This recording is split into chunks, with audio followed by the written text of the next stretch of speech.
Mrs. Honorable Farah, proceed. Mr. Speaker, I want to commend this committee for having done such a good job.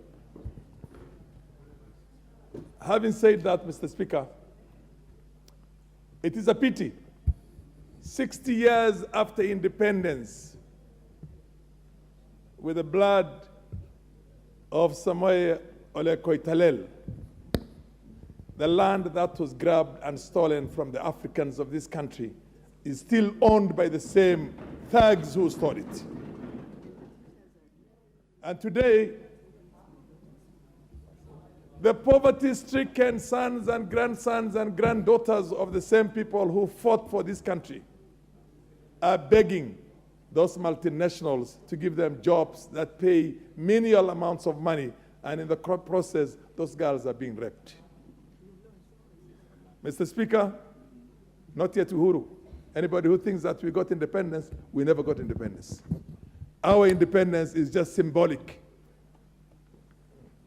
This country, where the Maasais who lost millions of acres have their land occupied by families, 150,000 kilometers of land is a ranch somewhere in Laikipia. The Delamayers have what you call, I don't know, 600,000 or 1 million acres. Everybody else has those millions, and the poor guys are grazing their cows in our towns and in our cities because they don't have any place to graze them. This government, Mr. Speaker, if it's not ready, as it calls itself the Hustler Nation, to go and make a compulsory acquisition of all these lands and distribute to the same farm workers who are being raped and harassed and given menial jobs and living a life of destitution, if it's not given to it, then it does not justify to be called a Hustler Nation. Mr. Speaker, if somebody comes to this country and says that he's going to have a new land policy, which is going to reward the Mau Mau children and grandchildren and great-grandchildren, the people who died for us. What does Dedan Kimathi have in the form of a land today? Everything is owned by the collaborators. And a house like this and the subsequent governments have been sanitizing that. Today, we are talking about companies that own 200,000 acres of tea farms. And we are begging them not to rape our girls who are earning 10,000, 15,000, 20,000. And the land belonged to their own ancestors who fought. Otherwise, you would all be slaves in somewhere in Mississippi and California and God knows where, if it is not for those Maasais and those Kalenjins who fought those days and made sure that those people do not make any inroads into this country. And the same slave owners, same imperialists who did what they did to us, still own the land the way they want it. And the whole games, they have what you call everywhere. Look at the ranches and the way they run them in there, in the form of families, when the indigenous owners of this land are not there anymore. I know if a Mugabe comes into this country and asks Kenyans to support him, Del Monte, look at it, 990-something thousand acres, what would they call years? What kind of a lease is called 990-something? Who made the laws? Who was consulted? Were we consulted as Africans when they were legislating on our lands? They came and colonized us. They held us against our wish and our will. And then they own the land, the prime land right now. And the only Africans who are very happy are those ones who had access to government those days and were given millions of acres, and they are going to protect them because they are exactly like them. They are exactly like them. These families, African families who are holding millions of acres, that land must be reclaimed and redistributed to the real sons and daughters of this land who fought for the future of this, who fought for the independence we enjoy, who fought the fact that we are not slaves, we are not taken as slaves or whatever it is, to Carolinas and the West Indies and South America, God knows what. Mr. Speaker, it is a pity. And I think that earlier this House, listen to me, members of Parliament, I just don't want you to applaud. I want you to make the right legislative decisions to reclaim all those lands and ask them to pay us compensation for all the exploitation they have been doing for the last 100 years. They exploited. They don't have to be paid for it. They don't have to be paid for it. and the African landowners who inherited the whites and are masters right now, owning millions of acres, must redistribute that land to the people whose fathers and grandfathers and great-grandfathers fought for this land's change. Mr. Speaker, we need to have a country in which, as a legislature, we want.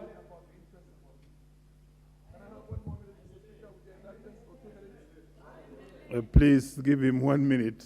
Okay. Mr. Speaker, and I'm imploding. I'm pleading with you, members of parliament. I'm pleading with you, my brothers and sisters. I have been in this house 30 years ago, and I'm still there, and we are still suffering the way we were suffering 30 years ago. Some of these are historical injustices. That's why nobody wants to see the Ndungu Commission, what they call, implemented. Nobody wants to see the TJRC report implemented. Nobody wants. Some Africans go there, make a deal with the whites out there, and the rest of us, the 50 million today. Before we were only 7 million, 8 million. Today we're 50 million. The 50 million are basically paupers, and we only have 50 billionaires in this country who are Africans, or who have stolen from us. So what we need to do as a house, somebody must bring a bill that says that there has to be a compulsory acquisition to have a new land policy for this country to reward the landless who cannot even get a 6x5 where they can be used for a grave for themselves.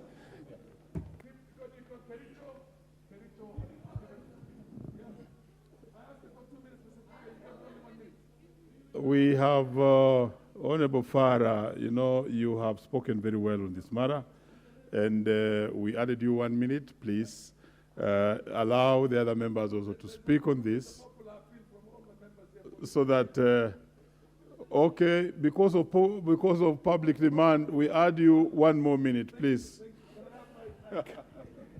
Can I have my mic? I will keep on it. I will be impressed with the fact that you are applauding what I'm saying if you tomorrow come to my office and we decide making a bill that is going to make a compulsory acquisition of that land to be redistributed to the landless people. And if you're not alone, I want us all, this house has got to change the future of this country. Point of order? Okay. You may take your seat. Yes. Point of order, Honorable Millie. Thank you, Mr. Speaker, for giving me this opportunity. And Mr. Speaker, very respectfully, because I don't want to interfere with my senior, he came to Parliament before me, and I've been fairly patient. And as a human rights defender of women, I'm just wondering where land and women come from. The things he's talking about are very important, but we're talking about sexual harassment of women in Kericho Tea Estate. Whenever we have issues relating to women, we start identifying with the land, cars, chairs, mountains, and elephants. Mr. Speaker, where is the relevance of women being sexually harassed and land? As much that is important, can the honorable member bring a different motion on land ownership, and we'll support him. But right now, our concern is the issue of women harassment in Kericho Tea Estates. Stick to the rules of relevance, please. Thank you. The rules of relevance are there, Madam. Honorable Farah. I'll just finish, because you took my time. Let me just conclude. Honorable The Farah, rules of the relevance proceed. is that these people are working in land. They are being victimized because they are working on land and on farms, tea farms. So the synergy between, and they deserve to own that land themselves instead of becoming there something which is an indentured, slaves and labor. So that is where the synergy is there. That is where the synthesis is there. These people need to take charge of that land themselves instead of becoming workers and with the land that was fought for and died for by their ancestors. Thank you. Very well.